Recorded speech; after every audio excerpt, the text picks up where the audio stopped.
And a big hello to our friends and family. This is, of course, our Thursday edition of Bet. She is Erin Dolan. I am Tyler Fulghum. Anita Marks is standing by to join us like she always does on a Thursday.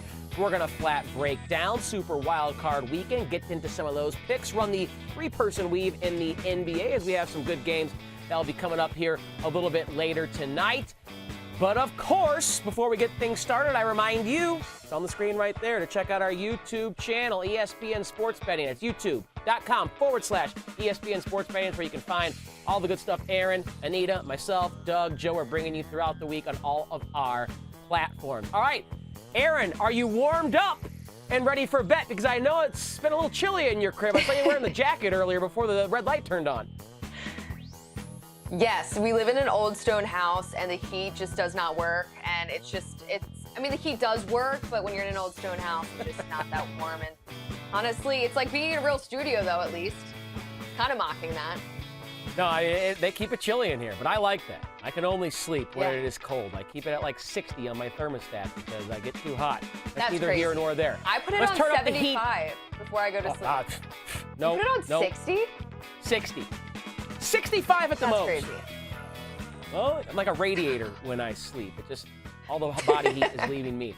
Not necessarily, I guess, the mental image people wanted, me sleeping, but let's make people smarter, Erin Dolan, by playing the good word. You know the drill. I'm going to read a prompt, read a statement. First word that pops into your head, use that big brain of yours. You tell me, I'll do my best to try and spell it and write it down here for our viewers to see at home. All right, let's get it started here. Joe Mixon, Cincinnati Bengals running back, 5-1 to have the most rushing yards this weekend during Super Wild Card Weekend. The good word for you, Erin? Remember. Hopefully that's not too hard of a word for you to type up there. All right, remember the last time these two teams have met. Mixon rushed for 123 yards. He had 2 touchdowns. That was in the Cincinnati's big win over the Raiders. Now, the Raiders' defense ranks 19th against the rush, and I just feel like this might be a game where he can go off again, and I think considering some of the other candidates that are on the board for that, he is a great one. And you can remember how great he played in that game. He had 2 other games this season where he rushed for more than 123 yards, which is super impressive there. So I think it's actually a pretty good bet if you're looking to play some Joe Mixon props. All right, I like it. Remember, which, thank you, Mom. I know how to spell the word remember. My word is going to be sneaky. Sneaky is the word here. And the reason why is because, Erin, you laid out some great stats and trends from Mixon in this matchup. He's had success against the Raiders, but I think most people are looking at this matchup, Erin, and thinking the Bengals are going to get all their points from Joe Burrow, T. Higgins, Jamar Chase, Tyler Boyd, C.J. Uzomah. Everyone is remembering, because, you know, recency bias is a thing, what Joe Burrow has done the last couple of games. Throw for almost 1,000 yards. Higgins going off. Jamar going off. And I think most people are going to look and think that the production offensively for the Bengals in this game is going to come from Burrow and the passing attack. But Zach Taylor knows the strength of the Oakland $5 in the jar. Gosh, gaskets. The Las Vegas Raiders, they're in my backyard for crying out loud. The strength of the Las Vegas Raiders is Max Crosby and that pass rush.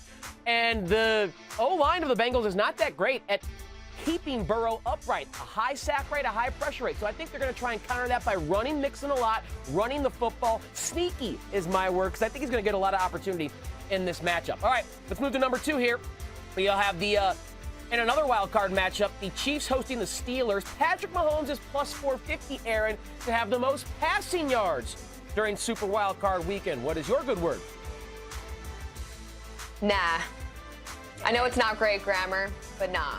This is the reason why. I don't like this bet because the last time these two teams met, Patrick Mahomes only threw for 258 yards, and Pittsburgh's defense actually isn't that terrible against the pass. They're ranked 9th currently, allowing opponents to pass for an average of 215 yards per game. I think if you're looking for a play in this particular market, for example, you might want to look to Tom Brady. The last time he played against Philadelphia Eagles, I said Eagles with the most Delco accent. I said it like the most Philadelphia person. I'm sorry.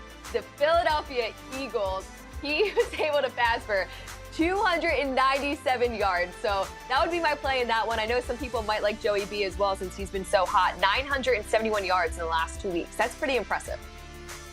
My thinking and my verbiage on the same line as you. My word is shoot, is there two N's in there? Yeah, there is.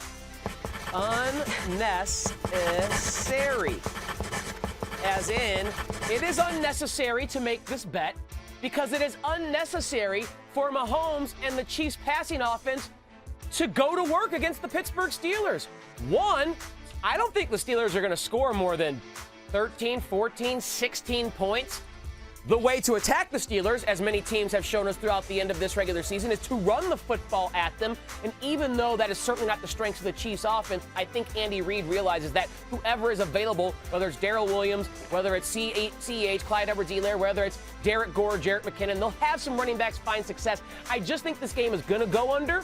I don't think the Chiefs will need to score a lot of points. I don't think Mahomes will need to throw the ball a lot and have explosive plays to beat the Steelers team. It will be unnecessary for him to go off, just as it is unnecessary for you to go to the betting window with Mahomes this weekend at this price. There are better options, and you laid out a couple in Joey Burrow and Tom Brady. All right, finally, speaking of Joey Burrow, let's go back to those Bengals. Vegas, there we go, I can take those $5 out of the jar again. And Cincinnati, 11-1 odds to go to overtime. We just saw the Raiders play an OT against the Chargers. So what is your good word for this, Erin? Weather. Now, you think I'm cold in this, little room here. We have Derek Carr, who's going to be absolutely frozen. He is going to have a shock to the system, the offenses, the defenses, and I don't see this game going into overtime. You also don't want to go into overtime against the Raiders. They've gone into overtime 4 times this season and have won every single solitary time. They've been able to kind of pick things up in that second half there. I don't see them being able to do that against Cincinnati. If anything, I feel like Cincinnati, if they're ever down, they're able to come back big in that second half. They already beat Cincinnati so good, but just for Derek Carr, I mean, the man is 0-5 when playing in weather under 38 degrees since 2014. The man doesn't play well in the cold. This game's not going into overtime. Cincinnati's just too used to the weather. Okay, good word there with weather. I like that. I'm going to borrow from the Vegas vernacular, and I'm going to say jackpot, like our buddy Uncle Brent Musburger. Listen, I mean, the Raiders have been living on borrowed time. They've been this charm team. We doubt them at every single turn. Why wouldn't they send this game into overtime somehow, some way? Remember how they started the NFL regular season? I believe it was on a Monday night against the Baltimore Ravens, a crazy overtime game at Allegiant Stadium. They finished the NFL regular season against the Chargers, playoff spot on the line, crazy overtime game at Allegiant Stadium. Now, this game's not at Allegiant Stadium, but the Raiders are involved, so I'll say jackpot at 11-1. Why not try and cash out a big ticket like that? Because the Raiders are involved, and we all know no logic applies when the Raiders are playing football this season. How they have gotten here, it's beyond me. All right, we need to welcome in our favorite, the lovely, the talented Anita Marks. Class up this show a little bit because we need to dive into Super Wildcard Weekend, and you know Anita has got some plays to share with you and I, Erin Dolan. Let's start with that Vegas Raiders-Cincinnati game that we were just discussing. We have the Bengals installed as a 5.5-point favorite, a total of 49. Erin, I'll start with you this week. How are you looking at this matchup? So I think for this week, all these teams are good, but you can kind of isolate teams at the same time and try to really see how they play. So I like the Raiders team total under 21.5 points. We keep talking about this game. I just don't think they're going to be able to put up more than 3 touchdowns against the Cincinnati Bengals. They're not going to be used to that cold, and I just don't see Derek Carr really being able to throw the ball as he has in Las Vegas, or as Tyler thought, Oakland. Just kidding. But nonetheless, I do like to isolate some of those things, and I think the Raiders team total will go under this weekend. All right, Anita, what do you have for Vegas? Yeah, there it is. See, I can't even remember it myself. Vegas and Cincinnati. I know they haven't moved anywhere in the last couple of years. So Bengals and Raiders, maybe that's the easiest way to say it. Anita, what do you have? How much time do you have? I've got a lot in all these games. I can't wait for this weekend. All right, so how am I playing this? I've got the Bengals minus 5.5. I've got the Bengals minus a half at the end of the first quarter. I'm going to tease them as a 6.2 team teaser. I've got Joe Mixon anytime touchdown. I got Mixon over 99.5 rushing and receiving yards combined.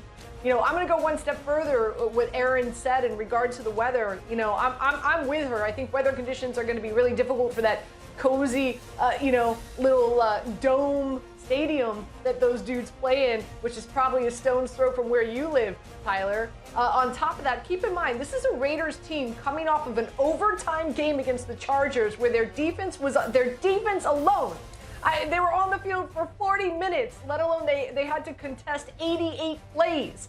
So, and now they have to travel to Cincinnati. I think they're going to be pretty exhausted, to say the least. Also, they're the worst defense against the red zone. Teams are converting touchdowns 80%. They're the most penalized team. Cincinnati's the least penalized team, and they're just horrible against the run. So I'm with you. I think Joe Mixon is going to have a big day. Yeah, Anita, I need the wind at my back and to really step on it to reach Allegiant Stadium with my driver for my backyard. But again, if the wind is, if I'm downwind, maybe I can roll out and reach Allegiant Stadium. This game, however, in Cincinnati, where it is an outdoor environment, I like the Bengals, given the circumstances of the Raiders making this postseason. They have a negative 65-point differential. It required that overtime, a crazy win against Indy. They just kind of backed in. I don't think they're that great. Plus, they played the last game of the regular season. Their defense saw 88 snaps in regulation and overtime against the Chargers. Hard-fought, emotionally, physically draining game.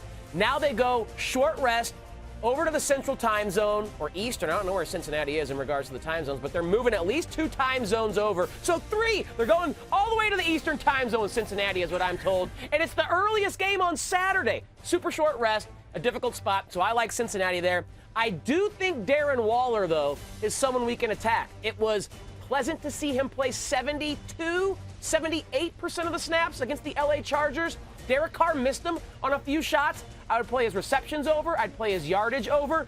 Don't forget what George Kittle and Mark Andrews did to this Cincinnati defense earlier this season. They actually torched Cincinnati in the middle of the field, and I think that's the best way for Derek Carr and Rich Bisaccia to attack the Bengals, I should say, with Waller over the middle of the field. All right, next matchup. Anita, I know one of your favorite players is involved in this, so I want to start with you.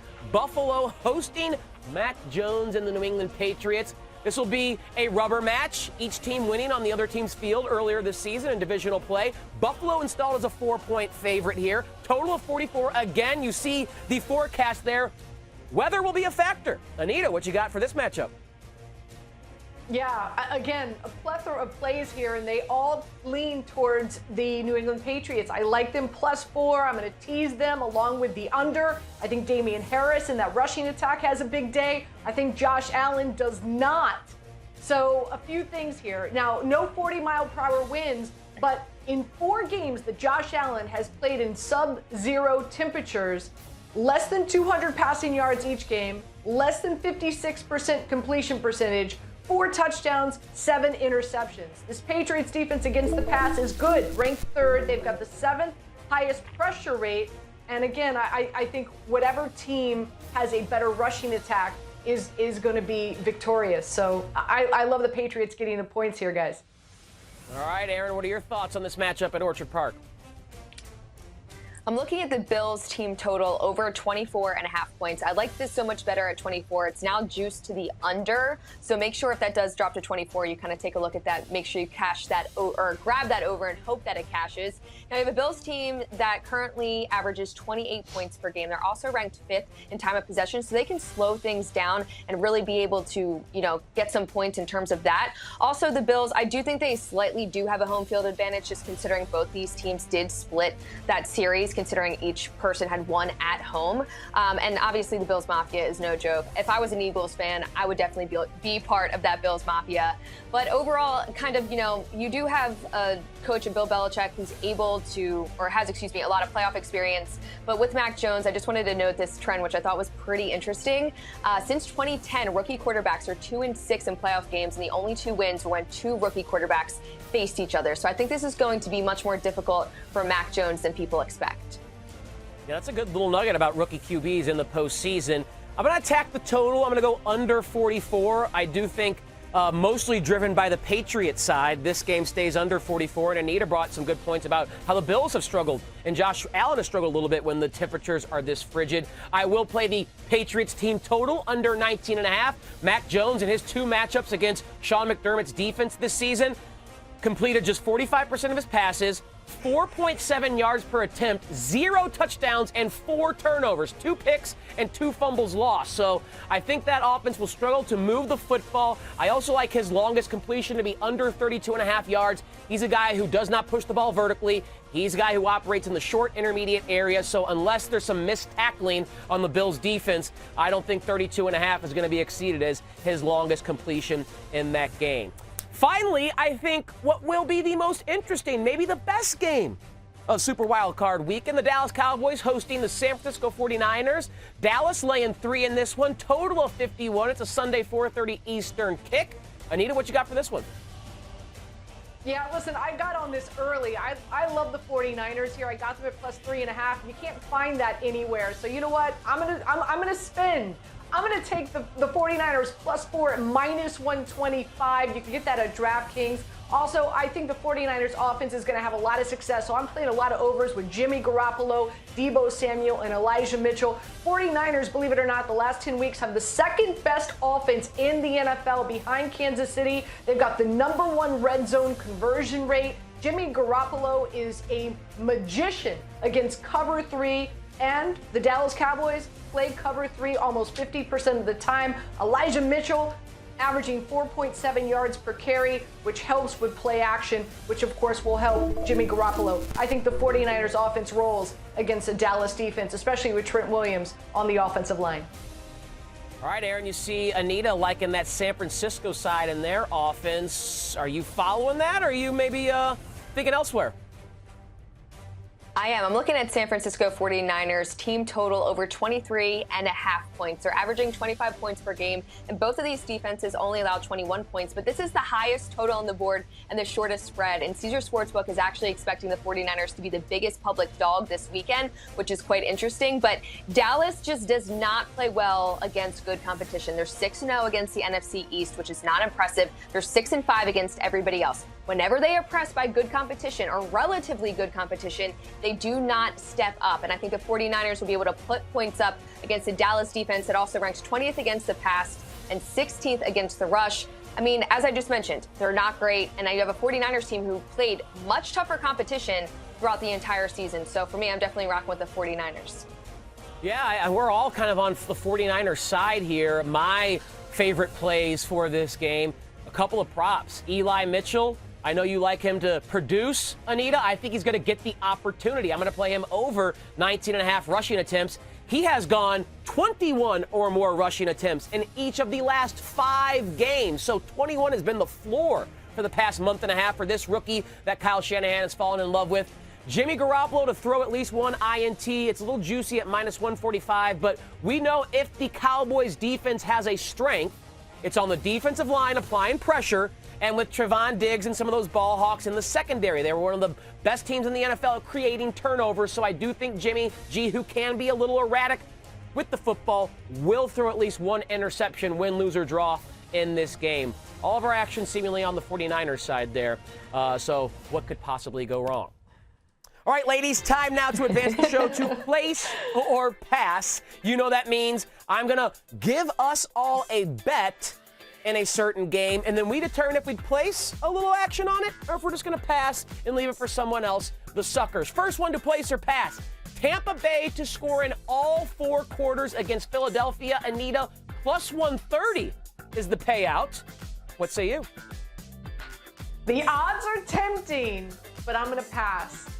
You've got bad weather conditions in Tampa as well. Not cold, but a lot of rain and gusts of wind expected at 25, 30 miles per hour. On top of that, Tom Brady missing a lot of his big weapons. No Antonio Brown, no Godwin.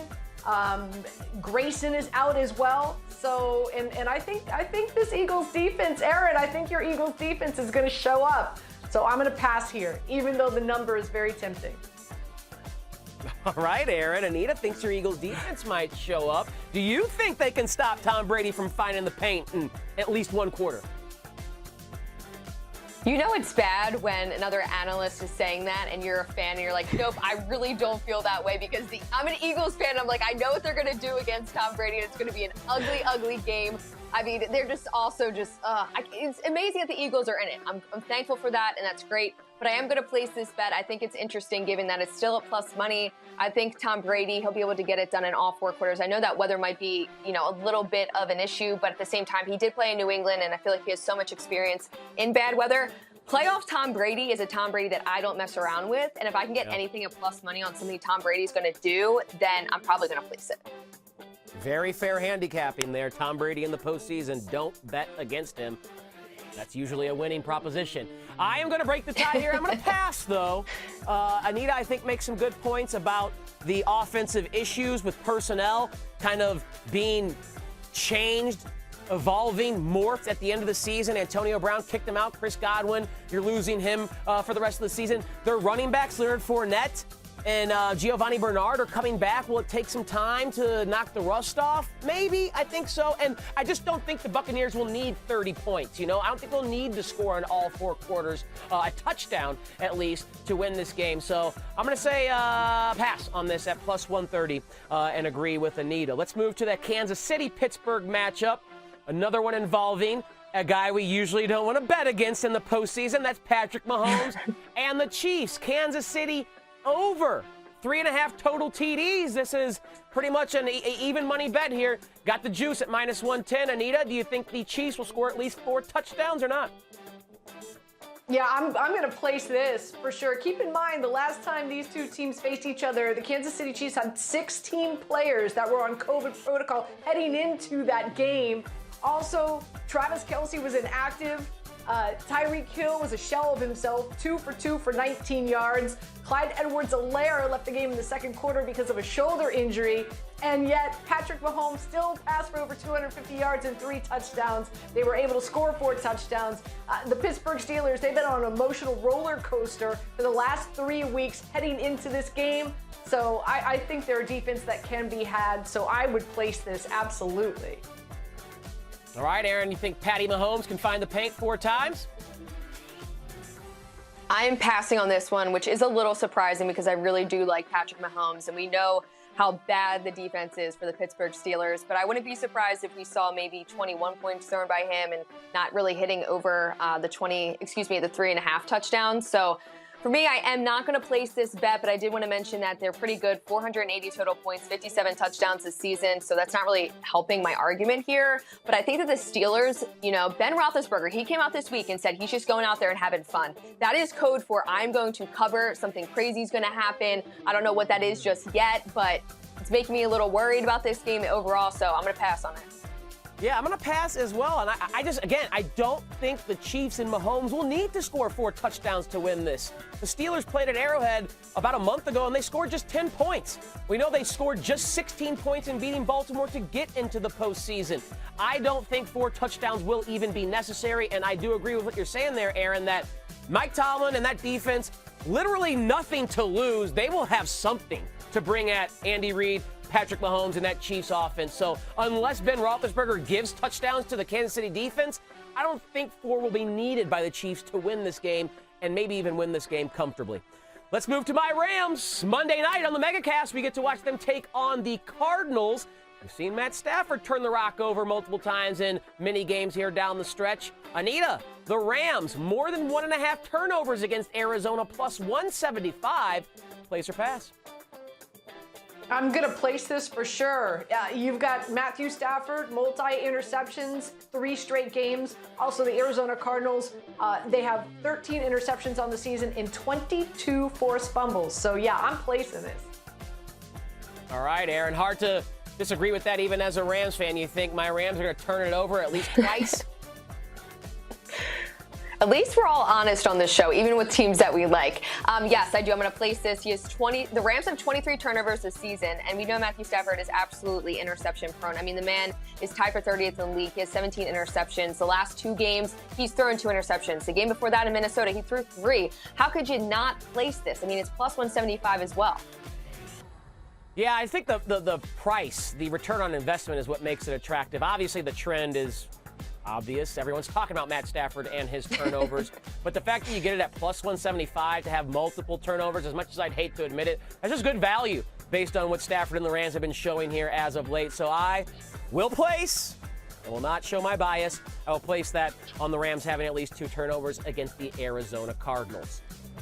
Let's now get to the association, ladies, the 3-person weave. We got a couple of games we want to rip through here. One featuring the hottest team in the association right now, the Memphis Grizzlies hosting the T-Wolves. Grizz laying 4. They've won 10 straight. They're 9-1 ATS during this streak. Erin, I'll start with you. Are you going to stand in front of this Grizzlies streak, or how are you looking at playing this game? I'm looking at a player prop. A lot of times, I talked about this yesterday on Daily Wager. You wake up in the morning, you have your coffee, you look for that biggest line, or excuse me, the longest total, and then you go for some of those player props. So I had Karl Anthony Towns over 25.5 points. It was my best bet on Daily Wager today. He's currently averaging 26 points in the last 10 games, in the last 10 games on the road. He's the leading scorer for the team, and I think that both teams are going to be able to put up really big points tonight, and since he's leading the team, I think he'll be able to definitely do that. All right, Anita, you see this game tipping off here shortly at 5 Pacific, 8 Eastern. Should be a good one. Grizz, T-Wolves, what say you? Yeah, so I've got an over. I'm playing the over here. Both these two teams play a very fast pace of offense, and typically they average 233 total points, if not more, when they both hit the hardwood. So I'm going over 231. Also, John Morant, I'm going over rebounds and assists at 12.5. And I've got Russell with a double-double tonight. D'Angelo getting in. Yeah, I do like playing the total over there. I think it's an over game. The T-Wolves have really sped up their pace and become super fast. You know Ja wants to get up and run up and down the floor there and flash his athleticism. So I do think it'll be a high-scoring game.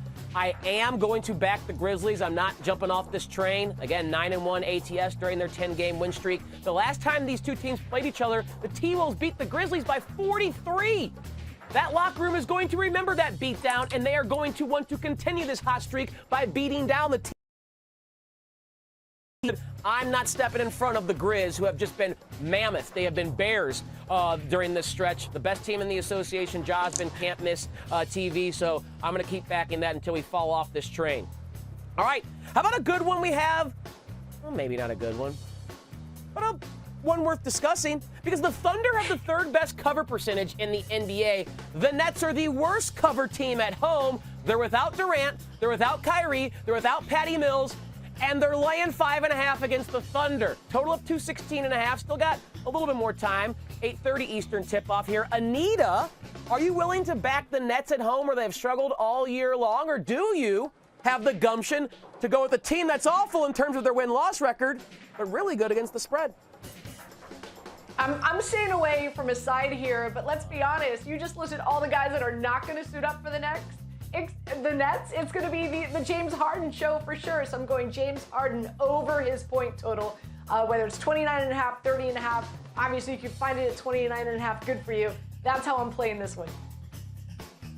All right, Erin, you heard how I set this up. I know you like to dabble in the prop market, and I'm sure you're interested in Harden as well because of those players out. How are you attacking this game? So it's funny, I texted our producer Weimer about 30 minutes ago because basically none of the player props were up for this game because we weren't sure who was playing, who wasn't. And I said, I'm going James Harden over 29.5 points. And then I texted her about 15 minutes later and said, actually, I'm taking the under on this. Here's why. He's only averaging 22 points per game at home. And of course, you're saying, Erin, well, that's with KD playing as well. Yes, I know that. I just think with OKC, they're going to be able to, attack James Harden because it's the only player they need to focus on. Usually they're focusing on all these other players. They have one player they're really focusing on. That's James Harden. Will he be able to get the rebounds, do the other things? Yes. Will he potentially, have a double-double, triple-double? Who knows? But I just think that in this particular spot, maybe 29.5 points is too much for him. But just want to mention, Anita, if this does hit, I will take away the wine bottle that you were supposed to give me after the Titans beat the Miami Dolphins 34-3. So we can get even if it is under. If not, add chocolate to the list. Fine, add chocolate. And if he hits the under, I owe you 2 bottles. It's all good. I'm doing a dry January. Trust me, I've got a ton of wine that I'm not going to touch for the next 20-something days. All is fair in wine and war. Oh, goodness. You're on your own here, though, Erin. I, like Anita, had my best bet in daily wager, Harden over 29.5 points. I am going to reluctantly play the Nets. I think they can win this game by at least 6 points. I think a Harden triple-double at plus 250 is worth a sprinkle. But unless Lou Dort locks him up, I think Harden's going to shoot the ball 35 times in this game and go over 29.5 points. Great stuff as always, ladies. Erin Dolan, Anita Marks. I'm Tyler Fulghum. Thank you for joining us here on Bet. We'll see you bright and early Sunday morning.